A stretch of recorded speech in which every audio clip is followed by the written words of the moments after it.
Последний кризис между различными ветвями власти разразился в Чечне, и пока до стабилизации обстановки в этом регионе еще далеко, сообщает Иля Балаханова.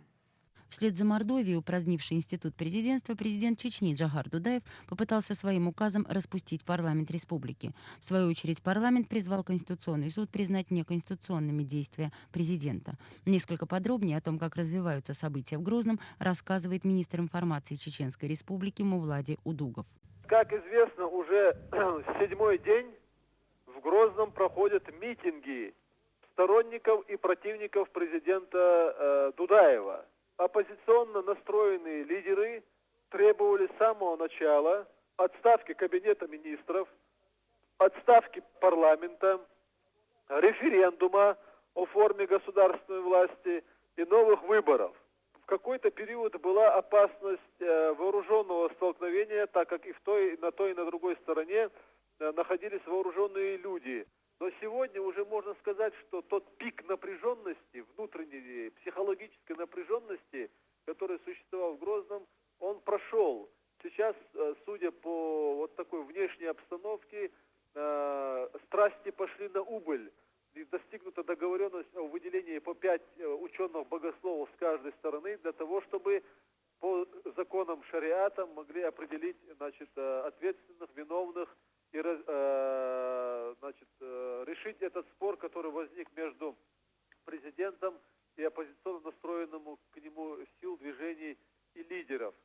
В принципе, президент вновь подтвердил вчера на митинге о том, что он готов вынести решение о проведении референдума по доверию к самому себе в любой момент, как ему скажет народ, вот как он так вот выразил. Как характеризует президент Чечни последние события?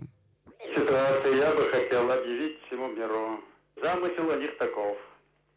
Потребовали распустить парламент. Мы согласились, члены парламента сами согласились, раз требуют, надо распустить.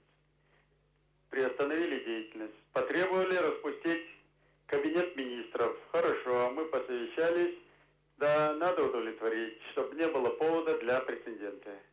Распущен кабинет, распущен парламент. Мы условились, что при этих условиях прекращаются всякие демонстрации и требования удовлетворены. А нет, аппетиты разгорелись, им нужна не демократия, не право, им нужна провокация.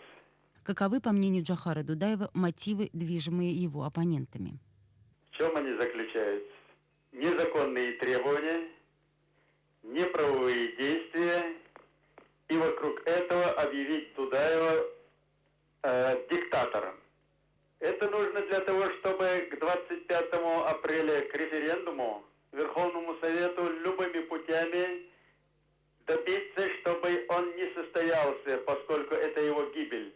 Оппоненты президента убеждены, что генералы во главе государства не лучший способ построения демократии. Но не только это. Сам институт президентства – понятие, по их мнению, хотя и модное, но далеко не продуктивное. Говорит председатель парламента Чеченской республики Гусейн Ахмадов. Причина политического кризиса, экономического кризиса кроется уже в самом определении политически, экономически ясно это. Кроется в самой системе власти, в характере власти, существовало на бывшем пространстве СССР, в том духе настроений, которые в головах людей и политиков стереотипами улегся, в экономических передрягах, экономическом кризисе, в общем, в нашем коммунистическом вульгаризме мы пытаемся, насаждая очень модные политические институты типа президента, пытаемся вытянуть из болота трясины своей республики. Каждый порознь, и, в общем-то, в этом очень не успеваем и не преуспеваем. Если бы свергли Ельцина, то Русской бы пирамиду сверху завершил бы, надо было потом снизу достраивать его. События в Мордовии наблюдатели оценивали как полигон правых, испытывающих силы в рамках этой республики. Возможно, можно было бы, исходя из этой логики, связать события в Чечне с усилиями российских демократов.